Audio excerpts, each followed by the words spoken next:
Good morning class. आज जो हम चैप्टर पढ़ रहे हैं स्टेट्स ऑफ मैटर, उसके कुछ और न्यू टॉपिक्स पढ़ेंगे। सबसे पहले I want to discuss about dipole dipole forces. Dipole dipole forces, सबसे पहले तो हमें ये समझना है कि डाइपोल किसे कहते हैं। डाइपोल का मतलब है, di means two, pole means ends, जिसके दो एंड्स हों और दोनों जो एंड्स हैं वो कैसे हों, चार्ज, जिन पर कुछ चार्ज हो। ऐसा कोई भी मॉलिक्यूल जिसमें जब बॉन्डिंग हुई हो, तो बॉन्डिंग कैसे एलिमेंट्स कह लीजिए, एटम्स के बीच में कहेंगे, ऐसे एटम्स के बीच में हुई हो जहां पर इलेक्ट्रोनेगेटिविटी का बहुत डिफरेंस हो।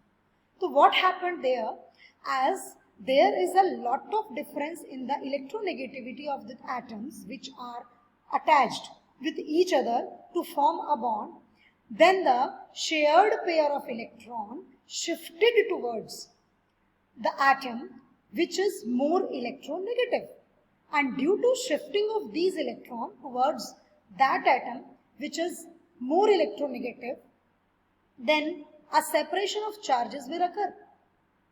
The atom from which electrons becomes far apart acquires a partial positive charge, and the atom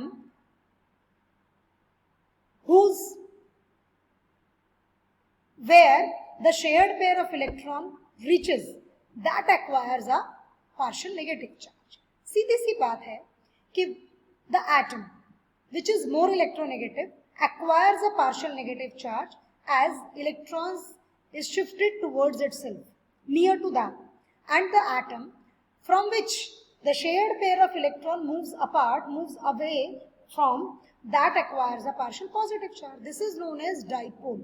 इसको हम कहते हैं डाइपोल। डाई मीन्स दो, पोल मीन्स जिसके दो पोल्स हों।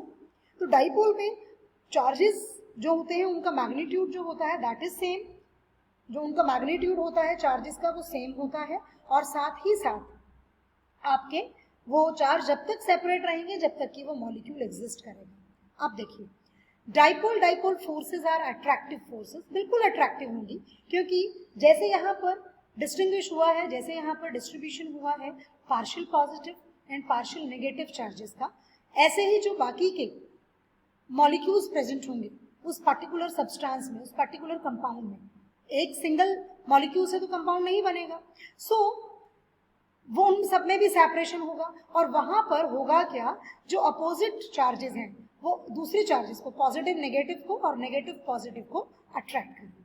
सो dipole dipole forces are attractive forces between the positive end of one polar molecule and the negative end of another polar molecule.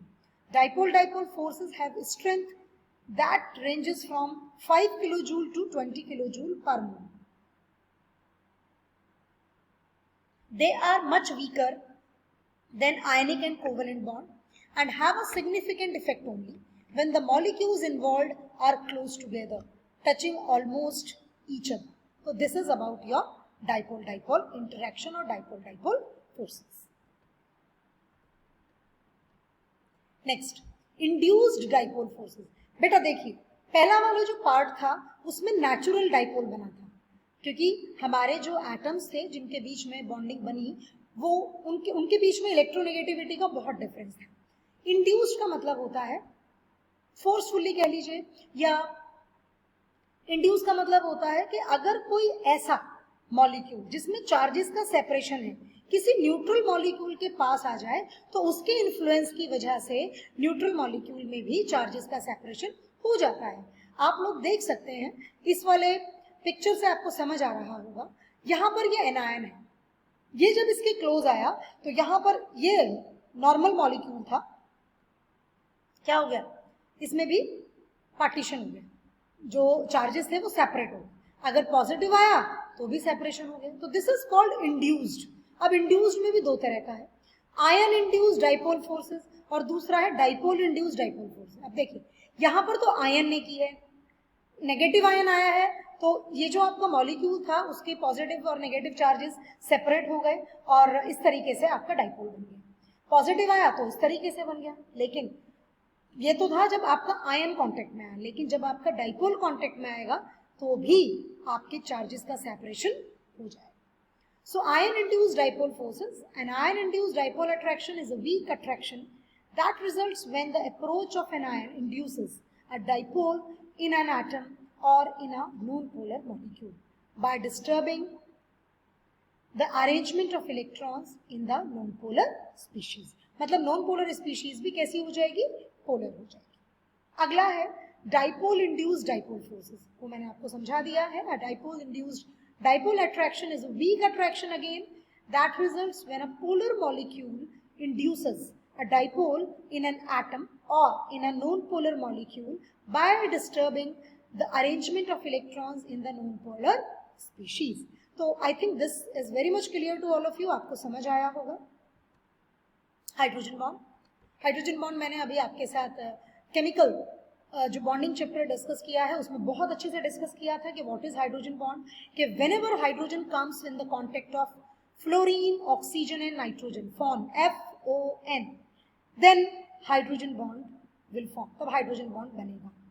Here are some examples of hydrogen bonding.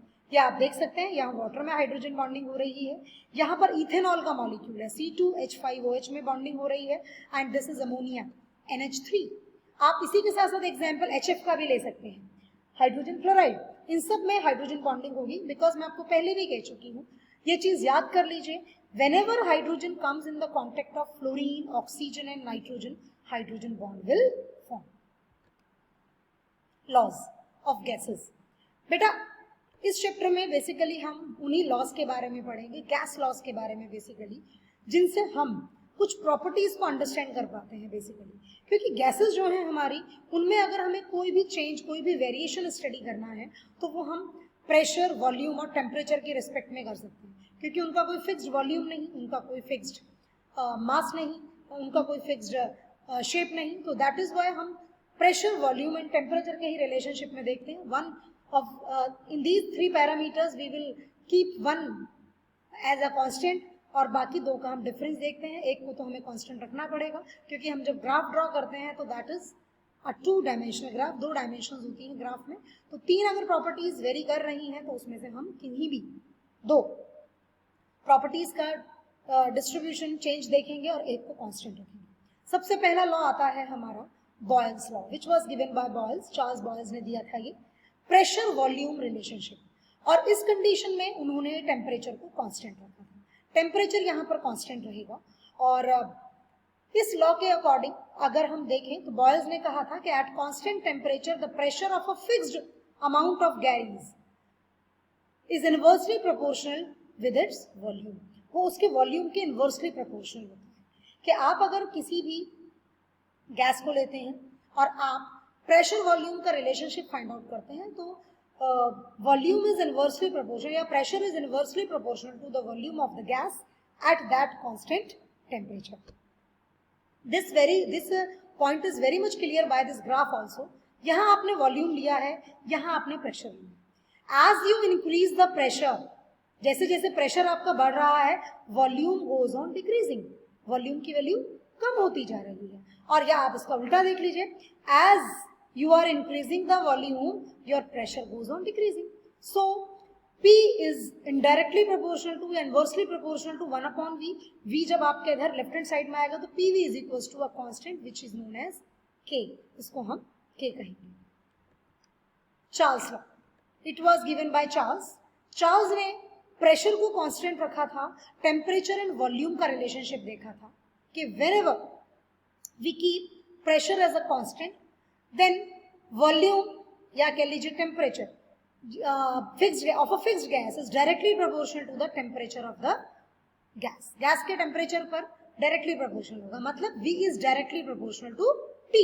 V जो है वो temperature के directly proportional होगा. मतलब अगर आपका volume कम होगा तो टेम्परेचर भी कम होगा, और अगर आपका वॉल्यूम बढ़ेगा तो टेम्परेचर भी बढ़ेगा. And that is why it's graph is straight line. इसीलिए इसका ग्राफ जो है वो स्ट्रेट लाइन है, पैराबोलिक नहीं है. ठीक है. So again, Charles' law states that the pressure remains constant. The volume of a fixed mass of a gas is directly proportional to its absolute temperature. This is about the Charles' law. Third law is Gay-Lussac's law, which is pressure and temperature. अभी सबसे पहले हमने Boyle's law पढ़ा था जो कि pressure volume work था। अभी हमने पढ़ा चार्ल्स लॉ जो कि वॉल्यूम टेम्परेचर का रिलेशनशिप था। अब हम पढ़ रहे हैं गेल-लुसैक्स लॉ जो कि प्रेशर एंड टेम्परेचर का relationship ढूंढेगा।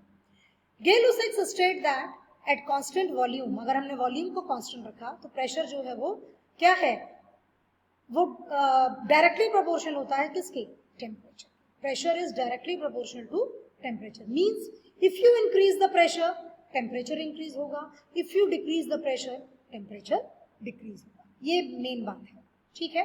And that is why इसका ग्राफ भी कैसा आना चाहिए, इसका ग्राफ भी स्ट्रेट लाइन आना चाहिए। So this is about the 3 laws of gases. Gases के 3 लॉज के बारे में मैंने आज आपसे बात की। आपको डाइपोल फोर्सेस के बारे में पढ़ाया, इंड्यूस्ड डाइपोल फोर्सेस के बारे में पढ़ाया और हाइड्रोजन बॉन्ड के बारे में पढ़ाया। So class, this is for today. Thank you and have a good day.